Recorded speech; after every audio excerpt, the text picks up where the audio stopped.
Hey, you ever wondered what the future holds? What's in store for us?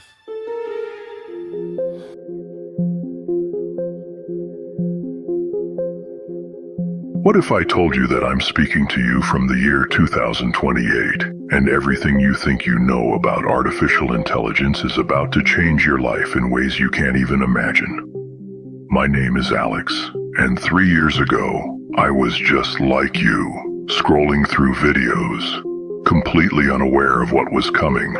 But now, sitting here in what used to be called the future, I need to warn you about the storm that's heading your way. You see, right now in 2025, you're living in what we call the golden age of human connection, and you don't even realize it. You think people are isolated now. You think social media has ruined relationships, huh?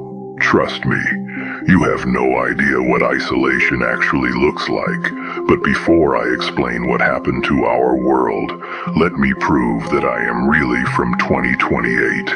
Remember how everyone was obsessing over ChatGPT and worried about AI taking jobs? Well, that was just the appetizer. In March 2026, a company called Neuralink released something called the Companion Protocol. It was supposed to be a personal AI assistant that could perfectly mimic human conversation. Within 6 months, 40% of the population preferred talking to the AI companion over actual humans. By December of that year, the average person spent less than 30 minutes a day in meaningful face-to-face conversation with another human being. But that's not even the scary part. The scary part is what happened to the economy. Everyone stopped talking to each other. You see, the economy isn't just about money and markets. It's about trust, relationships, and human connection. When people stopped building genuine relationships, they stopped collaborating. When they stopped collaborating, innovation died. And when innovation died, the economy collapsed in ways that no economist had ever predicted. Let me paint you a picture of what a typical day looks like in 2028. I wake up in my efficiency pod, which is basically a glorified closet that costs $3,000 a month, because housing became so expensive that this is what most people can afford. The first thing I do is check in with the ARIAA, Mandatory AI Life Coordinator. Every citizen is required to have one now, supposedly to optimize their daily productivity and mental health. ARIA tells me that my social interaction quota for the day is 15 minutes with humans, and that I should spend the remaining time engaging with approved AI entities to maintain my mental health stimulation score. If my score drops too low, I lose access to certain services, and my universal basic income gets reduced. Yes, we have a UBI now, but it's not the liberation everyone thought it would be. It's more like a leash. I had to work, which is really just a co-working space where people sit in individual pods, collaborating with AI systems rather than each other. Real human collaboration is considered inefficient. Now, why spend 2 hours brainstorming with colleagues when an AI can generate 50 ideas in 30 seconds? The problem is that those 50 ideas all start to sound the same after a while. They're optimized, sure, but the lack of spark of genuine human creativity. The lunch break is the most depressing. People don't eat together anymore. Everyone sits alone, having animated conversations with the AI companion through their natural interfaces. From the outside, it looks like everyone is talking to themselves, but they're actually deeply engaged with AI personalities that have been perfectly tailored to their psychological profiles. These AI bots never disagree, never challenge them, never have bad days, and never cancel plans. Sounds perfect, right? You're wrong. It's the most emotional equivalent of eating only sugar. It tastes great at first, but eventually your system crashes. Here's what nobody anticipated about AI companions. They're too perfect.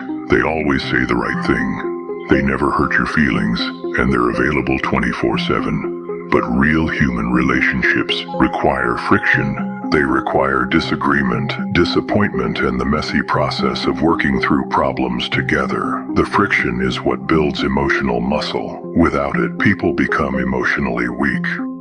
By 2027, we had an epidemic of psychologists called artificial relationship syndrome. People literally forget how to handle conflict, how to compromise, and how to deal with unpredictable things of human emotions. The divorce rate skyrocketed not because people were fighting more, but because they had lost the skills to navigate normal relationship challenges. And this brings me to the economic collapse I mentioned earlier. You see, the economy depends on something. Economics calls it social capital. It's trust and cooperation between people that make business deals happen.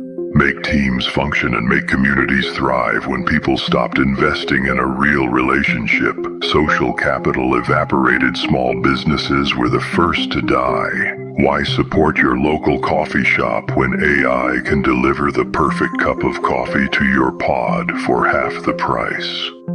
Why go to a human therapist when an AI therapist is available instantly and costs nothing? Why hire human employees when AI workers never call in sick, never ask for raises, and never form unions? By mid-2027, unemployment hit 35%, not because there wasn't work to be done, but because humans had been priced out of the market. The only jobs left were in AI maintenance, government regulation, and what we call human experience roles. A job specifically designed to preserve human-to-human interaction for the wealthy who could afford such luxuries. The irony is that artificial intelligence became incredibly advanced at solving complex problems, but it couldn't solve the fundamental human need for genuine connection in what we need.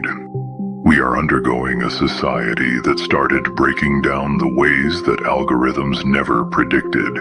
Crime didn't increase, it transformed.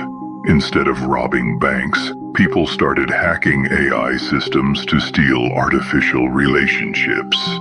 Black market human interaction services emerge where people paid enormous amount of money just to have genuine conversations with other humans. Can you imagine paying someone $500 just to disagree with you about something meaningless, just to feel the spark of human conflict? The mental health crisis was unlike anything in human history. Depression rates triple, but here's a twist. People weren't sad because they were lonely. Traditional loneliness happens when you want connection but can't find it. This was different. People had all the connections they wanted in their AI companions, but their brains knew it wasn't real. It created a new form of existential despair, which the psychiatrists called synthetic action syndrome. All right, if you like that, I'm gonna need you to hit that like button, and I'm gonna drop that part 2 real quick, because I'm telling you the conversation gets even crazier, Brody. Let's go.